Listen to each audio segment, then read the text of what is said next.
mi hermana estimada, en mes de Jesucristo, nuestro Señor, y Dios nos trata a mostrarnos su estimación y guardándonos consuelo eterno y con esperanza por medio de su gracia, para animar y fortalecer vuestro corazón y confirmar de tu obra y palabra.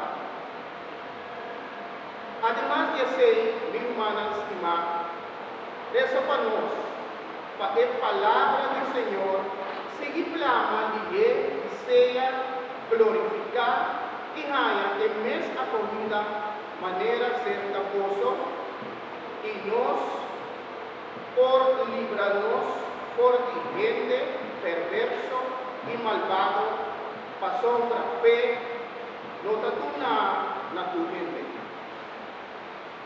Pero Señor está fiel, lo que fortalecer y proteger pozo y que malvado.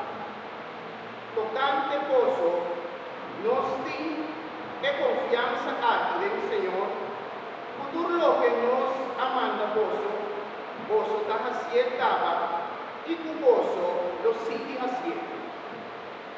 Mare Señor, por dirigir vuestro corazón más y más del amor de Dios y de firmeza de Cristo. Palabra de Dios.